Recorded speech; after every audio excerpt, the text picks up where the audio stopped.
So negative priming, we'll be discussing about this. So it occurs when responses to a target are slower if that target was previously a distractor. This effect contrasts with the neutral condition where the target was unrelated to any prior distractor. It suggests that our brain actively suppresses previously ignored stimuli, leading to delayed responses when that ignored stimulus later becomes relevant. The elements, target selection versus distractor suppression, our attention system has two opposing processes, selecting relevant stimuli and suppressing irrelevant stimuli.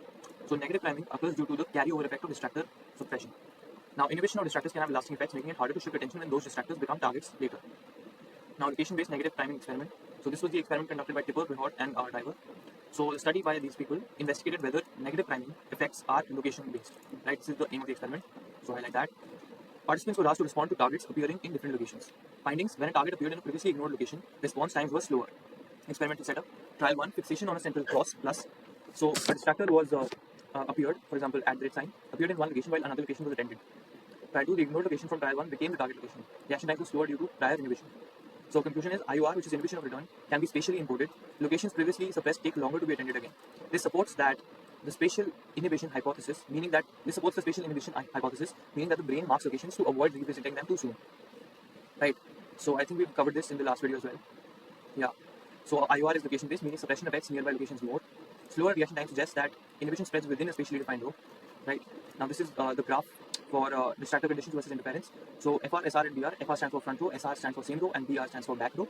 So we see that since we are viewing from the front row, from the start position A, which is here, we see that the highest interference is coming in the front row, then the second highest is in same row, and then third highest is in back row, which is the least.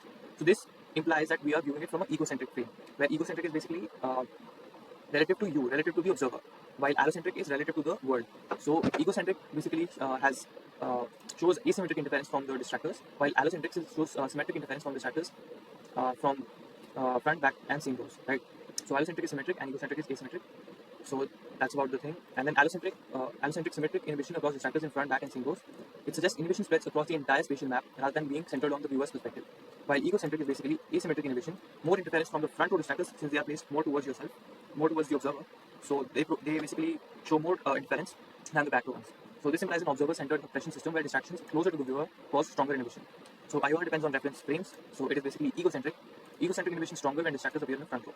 Now negative priming refers to delayed reaction times when a previously ignored distractor becomes target in subsequent trial. This suggests that ignored items remain inhibited, making it harder to recognize them later. So I've covered this as well, I remember.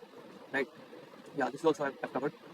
So egocentric versus allocentric, attention is biased towards objects in front row as they're directly in line of sight, and all distractors equally impact attention in allocentric interference. Now, yeah, we were supposed to do this. Detailed analysis of experiments and figures, right? So location-based negative priming experiment, Tipper, Behort, and Driver. So let me mark that. This is an important experiment. So to test whether negative priming occurs at a spatial level, meaning whether ignored locations lead to inhibition, not just objects, right? So negative priming occurs at a spatial level, meaning whether ignored locations, not just objects, lead to inhibition. So this is true. So this is the goal of the experiment. So we'll find out. Experimental setup: two trial conditions. Prime condition: the target appeared at the previously ignored location, and control condition: the target appeared at a new location.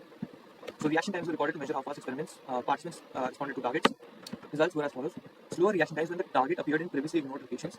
This suggests that attention suppresses not only objects but also the locations they appear in. Interpretation supports the idea of spatial negative priming. Ignoring a distractor also inhibits the location where it appeared. Right. Now, cognitive mechanism: the brain tags ignored locations as unimportant, leading to delayed responses when those locations become relevant as the target. Now, front row experiment design: to test how front row distractors impact reaction times and visual attention tasks. Set up again: target and distractors appeared in a grid-like formation. Distractors appeared in the front row before the target trial. Reaction times were recorded to measure the impact of these distractors in the front row. Findings were: front row distractors cause the strongest interference, slowest reaction times. This supports egocentric bias. Objects in front of us have the highest visual priority. Takeaway was that front row distractors strongly impact attention because they are within direct visual focus. Now the back row, again the same thing. The distractors were placed behind the target, and the back row reaction times again measured. Less interference from the back row as compared to front row, and even as compared to the same row. So they have the least interference among the same row and the front row as well. So suggests that IOR effects are stronger for objects in the front than in the back or the same row. The brain prioritizes objects in front row due to natural visual attention biases. Same row, the same thing. Now, final synthesis: what do these experiments prove? Negative priming is real and location based. Okay, so ignoring an object inhibits its location, leading to slower recognition later. This confirms that spatial inhibition is an automatic cognitive process. IOR favors an egocentric reference frame. Front row distractors have the strongest inhibitory effects. Back row have weaker effects because they are not directly in the visual field. Visual attention is bias driven. The brain naturally prioritizes what's in front or in direct visual focus. So front row distractors interfere the most, confirming an egocentric bias. Types of inhibition.